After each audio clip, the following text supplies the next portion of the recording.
भाषा तो एक संस्कृति है और हर एक लोग को अगर अपनी संस्कृति से घिन आना चालू हो जाए, नफ़रत सा होना चालू हो जाए, तो ये तो बहुत गलत बात बोलूँगी कि किसी को किसी के संस्कृति और भाषा से जज ना करें, आप उनकी टैलेंट को देखिए। शिवानी की आप बहुत बड़ी फैन हैं। हाँ, मैं उनका ब्लॉग देखती हूँ, उनके चैनल को सब्सक्राइब किए हुए मैं उनकी सब्सक्राइबर हूँ और मैं उनकी बहुत ही बड़ी फैन हूँ। मैं चाहती हूँ कि मैं उस मुकाम पे पहुँचूँ तो उनसे मिलूँ। शिवानी के अंदर आपको क्या सबसे अच्छा क्या लगता है? क्या सबसे अच्छा उनका जो बात करना जो होता है, तो बात करने का जो लैंग्वेज वो नहीं, उनका जो फेस पे जो एक्सप्रेशन जो होता है उनका उनका वो बहुत पसंद है हमको। दिखावा नहीं करती किसी चीज़ का, मतलब एक होता है कि बहुत लोग टीआरपी कमाने के लिए दिखावा करते हैं, उनका आप चैनल जाइएगा जब खोलिएगा तो उनका हर एक रियल लाइफ आपको मिलेगा। शिवानी बिग बॉस के घर में रोती है, तो उस समय कैसा महसूस होता है? आपको क्या सोचते हैं? थोड़ा सा दुख होता है। दुःख होता है। हाँ दुख इसलिए होता है ना कि उनका संघर्ष जो बैकग्राउंड संघर्ष है, कहीं न कहीं एक बेटी को बहुत ऊँचा उड़ान देने का काम की है शिवानी दीदी। और जो लोग बोलता है ना कि मोबाइल हकीकत में मानिए तो बहुत अच्छा चीज़ है। लोग गलत इस्तेमाल करना चालू कर चाहते हैं, हम उनको एडवांस में बधाई दे रहे हैं कि शिवानी दीदी को बहुत-बहुत बधाई हो और मुझे उम्मीद है पूरा कि वो जीत के आएँगी और मैं प्रार्थना भी कर रही हूँ, ऊपर वाले से दुआ करती हूँ कि वो जीत के ही आए।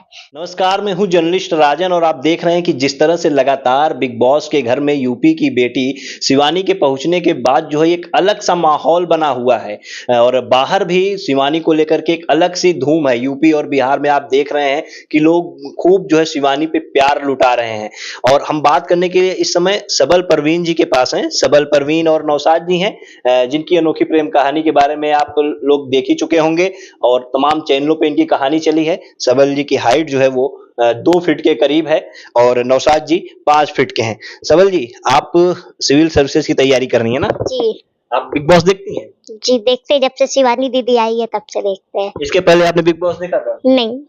तो देखिए, जो कहा जाता है ना कि शिवानी के आने के बाद बिग बॉस की भी टीआरपी जो है वो बढ़ गई है। जी हाँ, वही शिवानी जिसके लोग भाषा पे कमेंट करते हैं।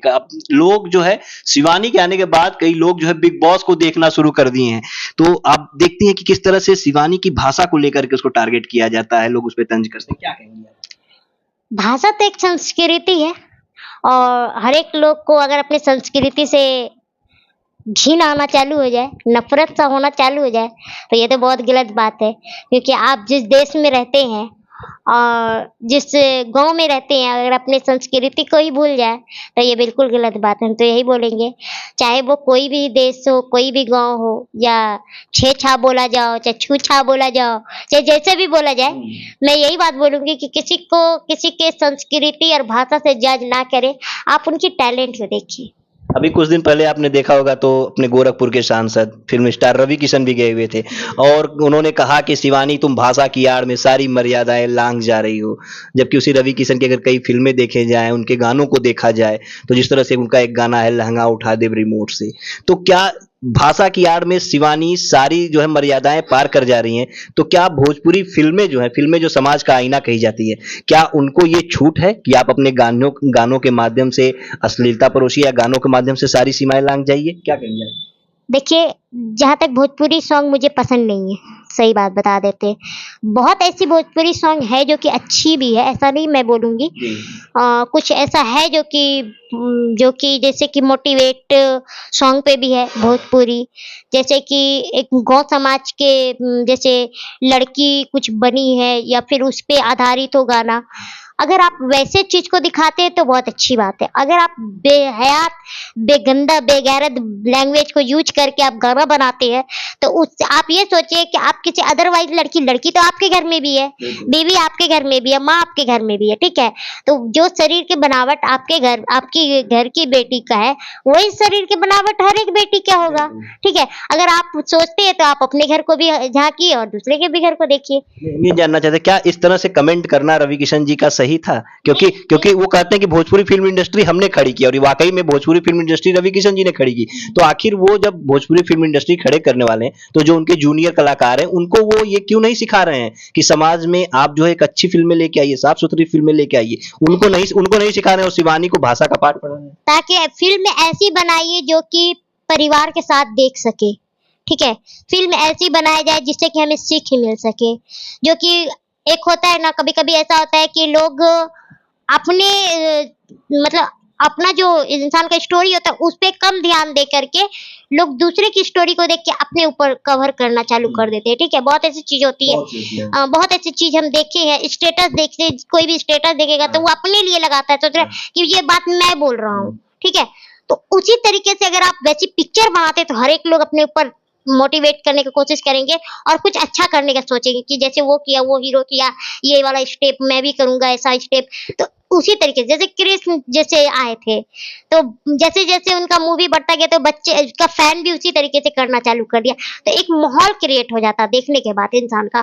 तो मैं तो यही बोलूँगी किसी की संस्कृति पे किसी को जज ना किया जाए, क्योंकि अपने देश का जो संस्कृति है ना वो और देश से बिल्कुल अलग है। बिल्कुल अलग है। बिल्कुल अलग है। निश्चित तौर पे भारत की संस्कृति पूरे विश्व में सबसे अलग है। और एक चीज़ ये जानना चाहेंगे कि शिवानी की आप बहुत बड़ी फैन हैं। हाँ, मैं उनका ब्लॉग देखती हूँ, उनके चैनल को सब्सक्राइब किए हुए मैं उनकी सब्सक्राइबर हूँ और मैं उनकी बहुत ही बड़ी फैन हूँ। मैं चाहती हूँ कि मैं उस मुकाम पे पहुँचूँ तो उनसे मिलूँ, ताकि उनको ऐसा ना लगे कि मेरे लिए मिलने की हम इतने बड़े हैं तो हमसे मिलने आ रही है। मुझे अच्छी लगती है इसलिए मैं मिलना चाहती हूँ। मेरा एक सपना है कि मैं उनके साथ छोटा-सा एक रील्स बना सकूँ, 15 सेकंड, 20 सेकंड जो भी। बस यही मैं मुझे अच्छी लगती है इसलिए मैं बनाना चाहती हूँ। बाकी मैं सोची हूँ कि अगर उस मुकाम पे मैं पहुँची तो उनको ही बधाई दूँ। ये बताइए शिवानी के अंदर आपको क्या सबसे अच्छा क्या लगता है? क्या सबसे अच्छा उनका जो बात करना जो होता है, तो बात करने का जो लैंग्वेज वो नहीं, उनका जो फेस पे जो एक्सप्रेशन जो होता है उनका, उनका वो बहुत पसंद हमको है। और कोई भी बात बोलने में झिझकती नहीं है। हर एक बात को वो क्रिएट तुरंत करती है, तुरंत बताती है और दिखावा नहीं करती किसी चीज़ का। मतलब एक होता है कि बहुत लोग टीआरपी कमाने के लिए दिखावा करते हैं। उनका आप चैनल जाइएगा, जब खोलिएगा तो उनका हर एक रियल लाइफ आपको मिलेगा। जब उसके साथ जो घटना हुआ है वो आपको रियल मिलेगा। जैसे उसके एक मामा जो थे, जो उनका सपोर्ट किए थे, जो डेट किए थे, वो हकीकत में उनसे बहुत प्यार करते थे, इसलिए उसके साथ ऐसा बहुत लोग बोलते हैं कि शिवानी से जब कुछ नहीं हो पाता है तो वो बेहोश होने का नाटक कर लेती हैं, ड्रामा क्रिएट करती है कि वो ये बेहोश। बिग बॉस के घर में भी उसके ऊपर लोग आरोप लगा हाँ, आरोप लगा रहे हैं, तो ये बिल्कुल गलत है क्योंकि उनके साथ शायद तो सर्वाइकल का कुछ उनके साथ प्रॉब्लम है। मैंने उनका वीडियो देखा है, उनको डॉक्टर बताया है कि ऐसा-ऐसा प्रॉब्लम है उनके साथ। तो भाई मेरे साथ भी प्रॉब्लम है, अब मेरा हड्डी टूट जाएगा, तब हम नाटक तो नहीं कर रहे, हमको दर्द होगा तो हम नाटक तो नहीं करेंगे। वो तो शरीर पे, अब किसके साथ क्या होगा शरीर पे तो वो तो नहीं देख। कभी जब शिवानी बिग बॉस के घर में रोती है तो उस समय कैसा महसूस होता है? आपको क्या सोचते हैं? थोड़ा-सा दुःख होता है। दुःख होता है। हाँ। दुःख इसलिए होता है ना कि उनका संघर्ष जो बैकग्राउंड संघर्ष है, कहीं न कहीं एक बेटी को बहुत ऊँचा उड़ान देने का काम की है शिवानी दीदी। और जो लोग बोलता है ना कि मोबाइल हकीकत में मानिए तो बहुत अच्छा चीज़ है। लोग गलत इस्तेमाल करना चालू कर देते हैं। मानिए तो क्योंकि आज मोबाइल हो गया तो लोग घर में भी बैठ के कोई क्वेश्चन सॉल्व कर लेते हैं, ठीक है? जैसे अगर कोई चीज़ मुझे समझ नहीं आता तो मैं गूगल पे सर्च करके देख लेती हूँ। तो कहीं न कहीं मोबाइल अच्छा चीज़ है। अगर आप बस वही है कि आप उसका यूज़ किस तरह से, इस्तेमाल किस तरह से इस्तेमाल किस तरीके से करें। जैसे शिवानी दीदी को लगा कि हम पढ़ के नहीं कुछ कर सकते हैं तो हम इस पे कुछ कर सकते हैं। तो उसी तरीके से हम यही बात तो बोले कि पढ़ाई सबसे बड़ा ज़रूरी नहीं है। ज़रूरी अगर हम आईएएस बन जाए तो सब लोग को आईएएस का हम दिमाग नहीं दे रहे हैं, या हम कुछ बन जाते तो हम उसका दिमाग नहीं दे रहे हैं। हम ये बात बोले आपके अंदर क्या चीज़ क्वालिटी है। आप अगर खेल में आ गए तो खेल में निकल जाइए, सिंगिंग में तो सिंगिंग में, डांस में तो डांस, बट अपने मर्यादा के हिसाब से कीजिए जो कि पब्लिक पे कोई असर ना आए, ठीक है? समाज में एक अच्छा मैसेज एक अच्छा मैसेज जाए, मैं ये बोलना चाहती हूँ। और आप अपने अंदर झाँक के देखिए आप क्या कर सकते हैं, वो चीज़ को आप उभार लीजिए। अच्छा, आखिरी ये चीज, जब शिवानी नॉमिनेट होती है बिग बॉस के घर में तो सब ज़बाबरवीन क्या करती हैं? हाँ? करती हैं, तब आप क्या क्या करती हैं? वोट करते हैं, हाँ। और जो लोग आपसे मिलने भी ढेर सारे लोग आते हैं उनको भी बताती हैं कि वोट करिए? हाँ। हाँ। और क्या अपील करेंगे और क्या चाहती हैं कि शिवानी बिग बॉस से जीत के आए? हाँ, बिल्कुल चाहते हैं, हम उनको एडवांस में बधाई दे रहे हैं कि शिवानी दीदी को बहुत-बहुत बधाई हो और मुझे उम्मीद है पूरा कि वो जीत के आएँगी। और मैं प्रार्थना भी कर रही हूँ, ऊपर वाले से दुआ करती हूँ कि वो जीत के ही आए। क्योंकि इसलिए जीत के आए कि जो लोग जैसे आर्टिस्ट कलाकार के जो बच्चे होते हैं तो वो सोचते हैं ना कि छोटे से गांव की बेटी कुछ नहीं कर सकती है, गरीब लोग कुछ कर नहीं सकता है, गरीब लोग कार नहीं खरीद सकता, गरीब लोग घर में अच्छे नहीं रह सकता है। तो ऐसा कुछ नहीं है, बल्कि आदमी अमीर और गरीब होता नहीं है, बल्कि उसकी जो मेहनत होती है ना उससे गरीब और अमीर हर लोग छोटे से अमीर होता है, यानी कि जब पैदा लिया तभी अमीर हो जाता है बस।